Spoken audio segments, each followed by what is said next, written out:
Hello students, today in this video we will discuss your next topic which is based on the vector calculus. In this part we will discuss very important theorem related to the vector integration, which is nothing but the Gauss divergence theorem, okay, which is very useful to calculate the surface integrations and volume integrations, by the help of which if any surface integral is very complicated to under the calculation in any problem, then we can use this theorem and then convert the surface integral into the volume integral, and that in that case the volume integration is very simple to calculate with respect to the surface integral. Okay, so try to write here the statement of the Gauss divergence theorem, and then we will try to prove this theorem on the basis of the concepts of the physics, not based on the mathematical concept. If you want to understand this theorem on the basis of the mathematical concept, then I will also try to provide you same any other video based on this topic. Okay, but in this video we will discuss and prove this video on the basis only on the concept and the definitions of the physics. Okay, so today's topic is Gauss's theorem, Gauss divergence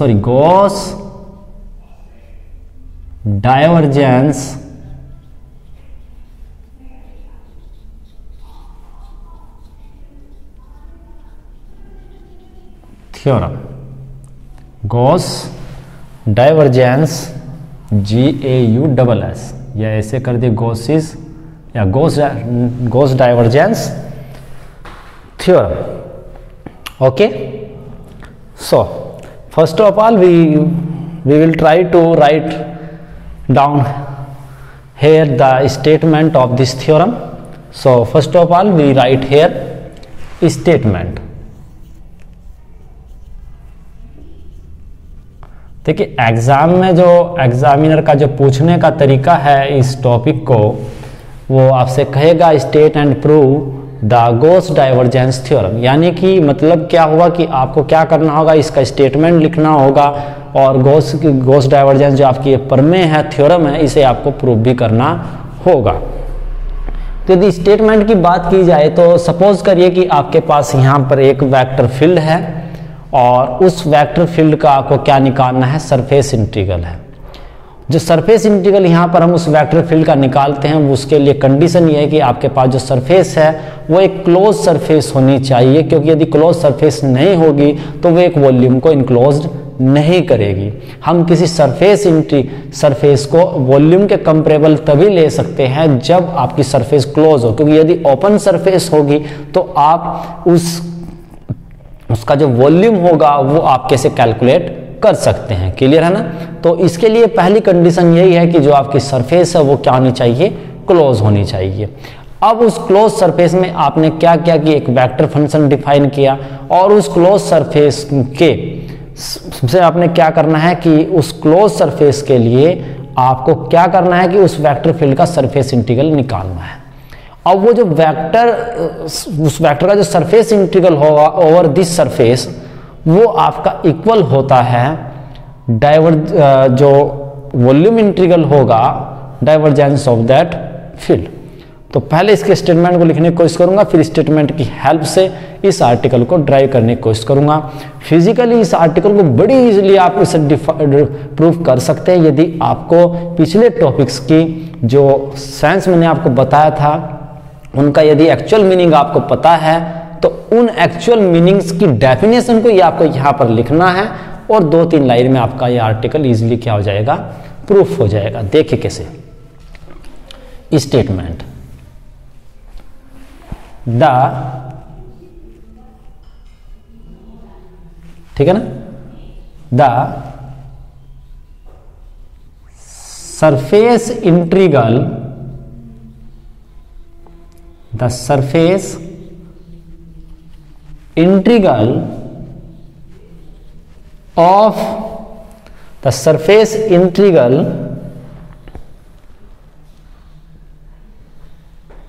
the surface integral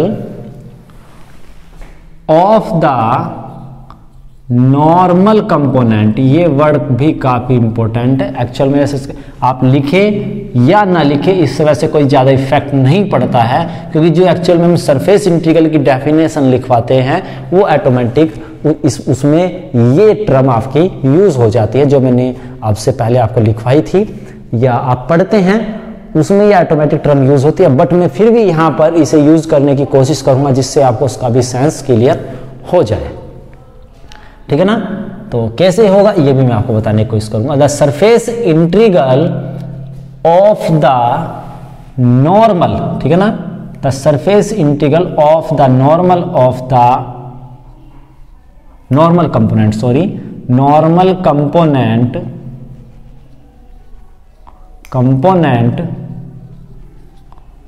of any vector field vector A over the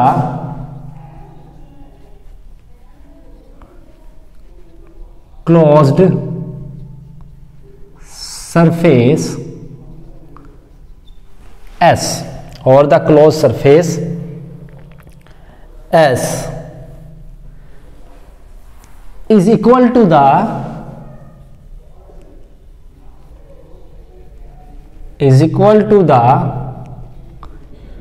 volume integral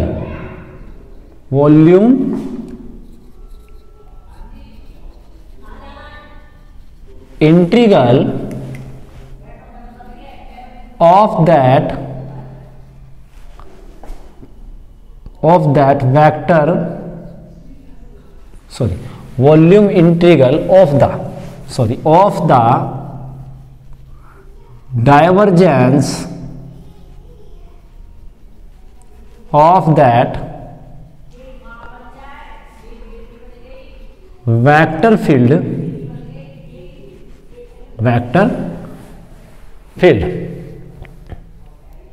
ठीक है ना,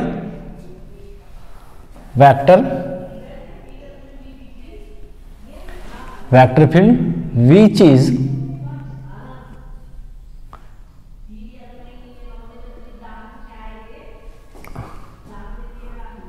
is या ऐसा कर दिए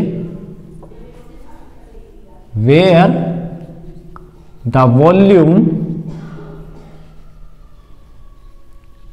is enclosed by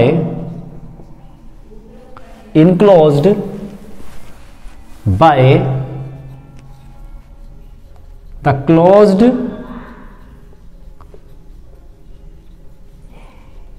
surface S।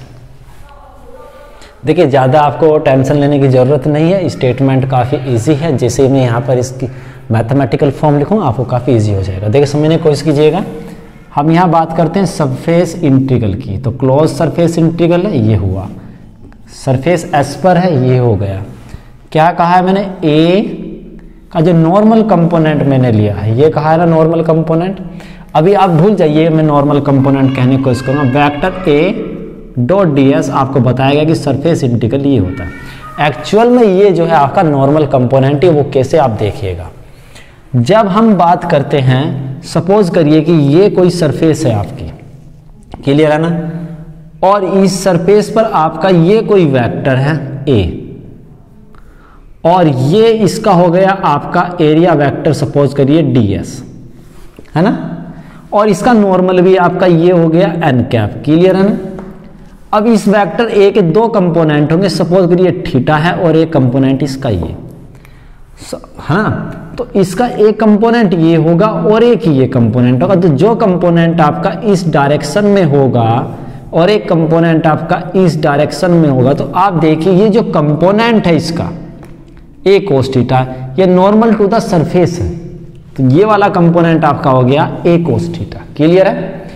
अब यहां पर जो एरिया है, जिस एरिया पर आपने नॉर्मल कंपोनेंट लिया वो आपका हो गया ds। क्लियर है ना? अभी तक हम ये कहते थे ना कि एरिया आपका एक स्केलर क्वांटिटी है, बट इन दिस केस, या हम ये कह सकते हैं गॉसिस थ्योरम में जो आपने पढ़ा था इलेक्ट्रिक फ्लक्स, उसमें हम एरिया को एक वेक्टर लेकर चलते थे। उसका रीजन देखिए आप यहाँ पर, ये ds हो गया। तो सरफेस इंटीग्रल हम किसका ले रहे हैं? नॉर्मल कंपोनेंट का। तो a cos theta into ds हो गया आपका।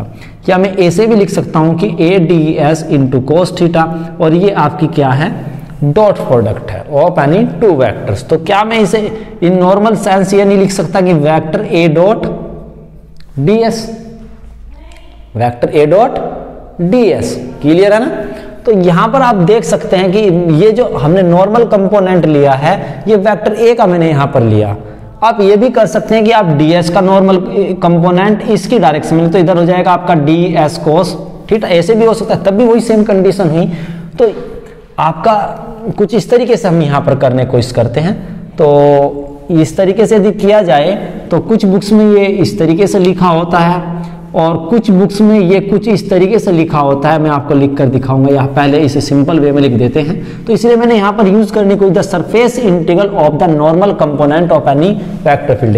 यदि आप यही भी लिखना चाहते हैं तो आप छोड़ दीजिए the surface integral of any vector field A और the close surface S is equal to the volume integral of the divergence of that vector field where the volume is enclosed by that closed surface. क्योंकि हमने जो surface integral की definition लिखवाई है, actual में मानकर चलते हैं, तो एक्चुअल में किसी वेक्टर का सरफेस इंटीग्रल यही कंसीडर करते हैं एक्चुअल में, तो जनरली, ठीक है ना।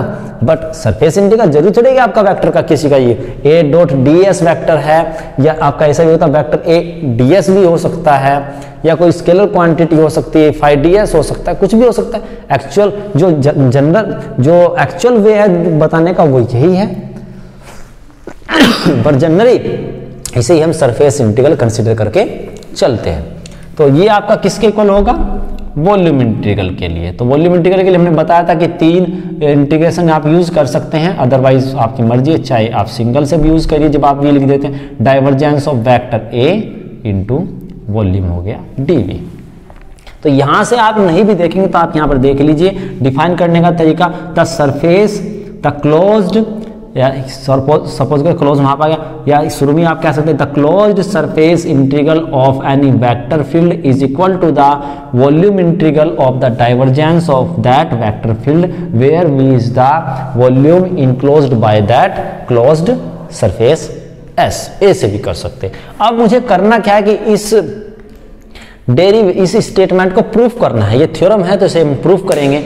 अब इसे प्रूफ करने के लिए देखिए हमें करना है, तो मैं यहाँ पर मैथमेटिक्स का कोई कंसेप्ट यूज करने वाला नहीं हूँ, क्योंकि उससे तो वो हम मैथमेटिक्स में करते हैं। तो यहाँ पर हम जो इस पर मेन डिस्कशन करेंगे वो किस पर करेंगे? फिजिक्स के कंसेप्ट को यूज कर इसे हम ड्राइव करने की कोशिश करेंगे, और वो काफी इजी वे भी है। आप देखें कितनी इजीली आपका प्रूफ हो जाएगा और थियोरेटिकली प्रूफ हो जाएगा। तो अनदर वे में मैंने भी बताया था कि और करके आप इसे लिख सकते हैं the close surface integral S A dot, आप कुछ इस तरीके से लिखते हैं। नॉर्मल कंपोनेंट हम लेते हैं इसका, तो आप कुछ इस तरीके से भी इसे लिख सकते हैं। और जब मैथमेटिक्स में आप इसकी प्रॉब्लम्स करेंगे तो वहाँ पर आपको इसमें यह भी पता चलेगा कि कुछ पर्टिकुलर सिचुएशंस में आपका ये जो फॉर्मूला है इसे आप में कोई ds लेने में बड़ी डिफिकल्टी होती है। वो किन केसेस में डिफिकल्टी होती है तो वो आपको आगे चलकर जब आप देखेंगे तो पता चलेगा। यहाँ पर जब मैथमेटिकली से प्रूव करते हैं तो मैथमेटिकली प्रूव करने में वही कंसेप्ट यूज किया जाता है, जनरल वाला ही, बट यहाँ पर हमें उस एक्चुअल साइंस में काम नहीं करना है, ठीक है ना। तो वहाँ पर ds निकालना बड़ा मुश्किल। सपोज करिए कि वो मुश्किल कहाँ थी, सपोज करिए कि आपका प्लेन xy प्लेन में है, जो सरफेस आपकी xy प्लेन में है, तो क्लियर हो गया कि आपकी सरफेस xy प्लेन में है तो xy एक्सिस क्या लूंगा, आपका काम हो गया। लेकिन सपोज करिए कि जिस सरफेस की आप बात कर रहे हैं वो ना तो xy प्लेन में है, ना yz प्लेन में है, ना zx प्लेन में है, वो किसी बीच में है, यानी कि तीनों सपोज करिए कि x y और z ये हो गया और बीच में ऐसे है। तो अब जो एरिया है आपका जो ds है, अब ds आपका क्या हो सकता है, dx into dy, dy into dz, dz into dx हो सकता है। तो यहां पर आप कौन से दो कंपोनेंट लेंगे, तीनों डायमेंशंस आ गई आपकी। तो उस सिचुएशन में ये फॉर्मूला काफी हेल्पफुल होता है, ये अनकैप यहां पर लेना। तो वहां पर हम प्रोजेक्शंस की बात करते हैं, कैसे करते हैं वो आपको नेक्स्ट थिंग्स में पता चलेंगे कैसे हम काम करते हैं। तो अभी हमें इसे प्रूफ करना है, यहाँ पर अभी आपको प्रूफ करना है, और अभी प्रूफ करने के लिए देखें हम कैसे कंसेप्ट यूज करेंगे। बहुत बड़े ध्यान से देखें, बड़ी इजी वे में हम इसे प्रूफ करने जा रहे हैं। ध्यान से देखिए कि फिजिकली हम ये जो पर्टिकुलर थिंग आपको यहाँ पर दिखाई दे रही ये क्या है, यदि आपने पहले कभी पढ़ा हो, ठीक है। और फिर यहाँ पर आप देखेंगे कि इस वॉल्यूम इंटीग्रल में आपको यहाँ पर एक डाइवर्जेंस लिखा दिखाई दे रहा होगा। इस डाइवर्जेंस का सेंस क्या है, तो हम यही चीज यहाँ पर लेकर चलेंगे। राइट हैंड साइड को लेफ्ट हैंड साइड से जोड़ने के लिए हम एक और डाइवर्जेंस हमारे पास है, एक और ये चीज हमारे पास है, इन दोनों को इंटरकनेक्ट करने की कोशिश करेंगे, क्या इनका एक्चुअल मीनिंग है।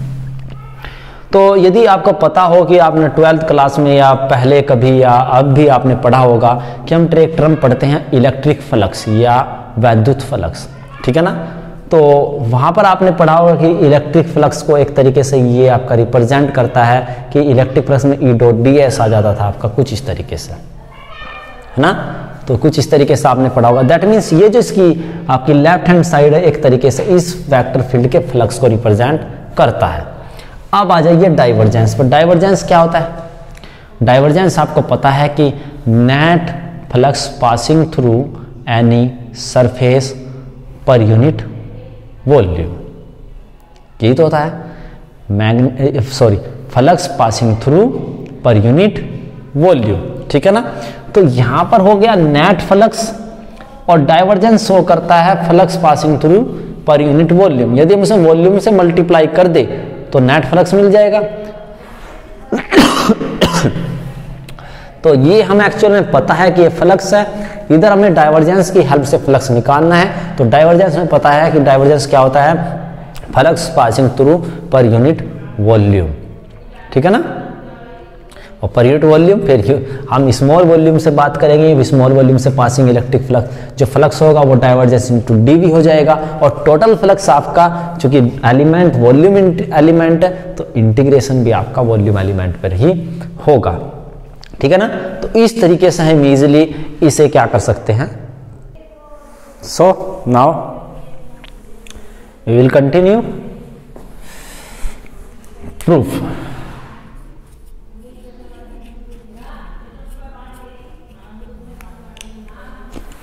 सबसे पहले हम सरफेस एस और वॉल्यूम वी को कंसीडर करेंगे। Let us consider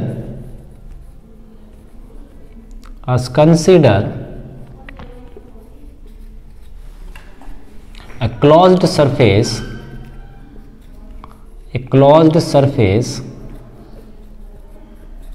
S enclosed the volume V, enclosed the volume V, okay.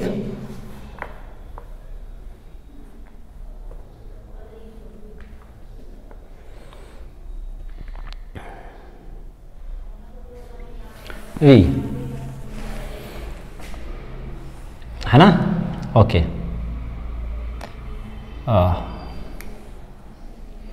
Let us consider a closed surface S enclose the volume V of any arbitrary shape, किसी भी shape का हो सकता है, ठीक है ना। एंड अब A vector field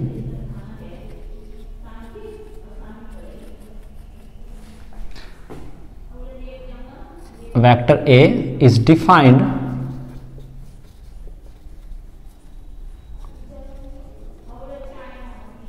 inside this closed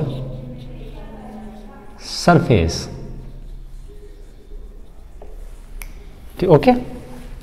Now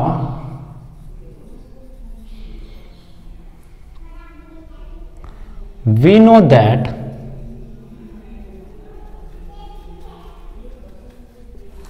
the surface, we know that the flux passing through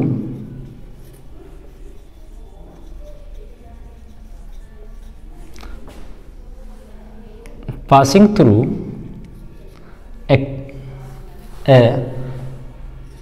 small surface element, है ना, surface element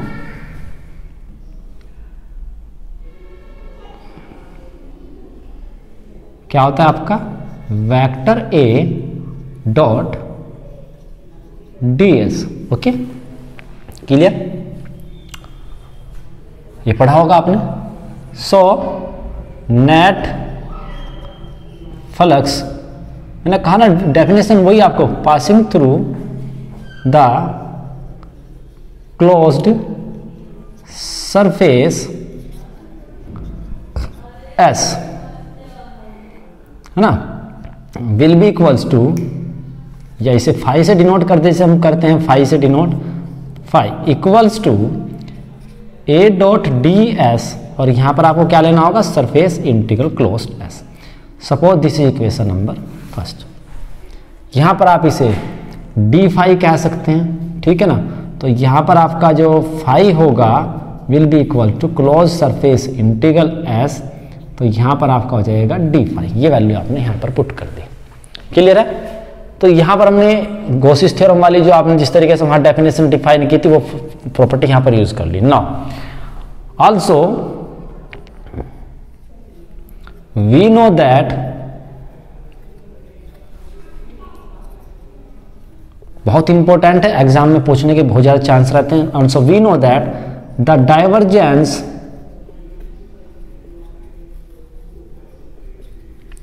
of any vector field, when vector field A, है ना, that is divergence of vector A represents the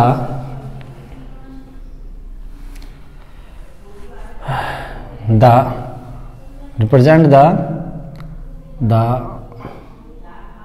diverging, represents the diverging amount per unit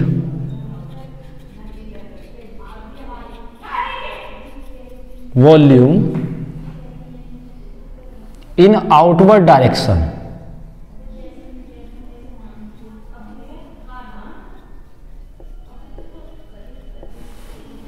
यदि आपको ये arbitrary surface यहाँ पर choose करे कुछ इस तरीके से, ठीक है ना, तो ये सरफेस एस हो गई, ये वॉल्यूम इसमें वी कवर कर लिया। सपोज कर लीजिए कि इसमें आपने एक छोटा सा वॉल्यूम एलिमेंट ये कंसीडर किया, तो ये हो गया आपका। और इसमें जो आपका वेक्टर फील्ड है वो आपका ए हो गया, ठीक है ना।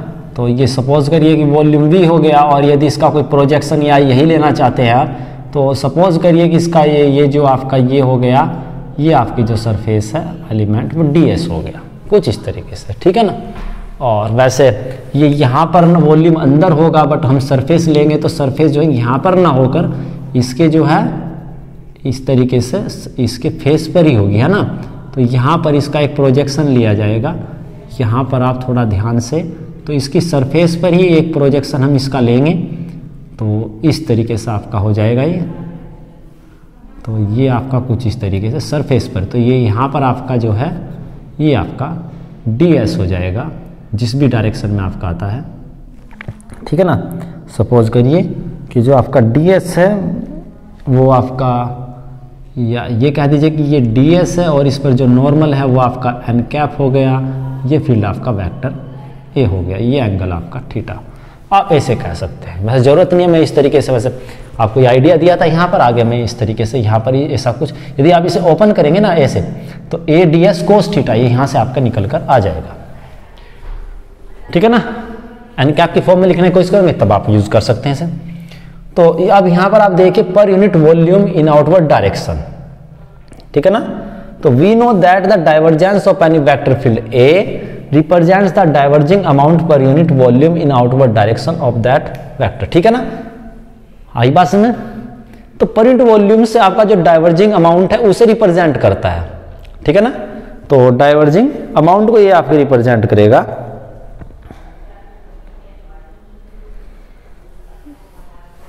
या अमाउंट कह दीजिए या डाइवर्जिंग फ्लक्स कह दीजिए, ठीक है ना, डाइवर्जिंग फ्लक्स ये आपका हो गया था। पर यूनिट वॉल्यूम के शो करता है। तो इस तरीके से हमें स्मॉल वॉल्यूम से show flux passing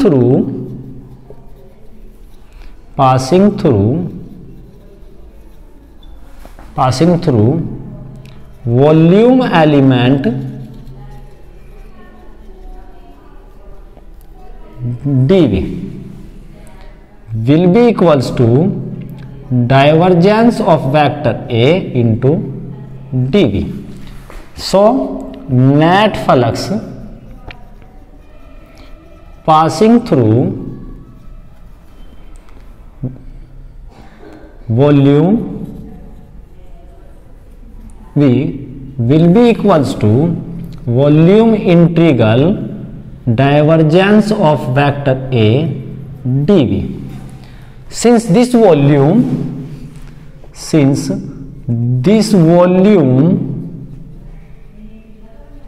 is enclosed by the surface S, so both flux will be equal A dot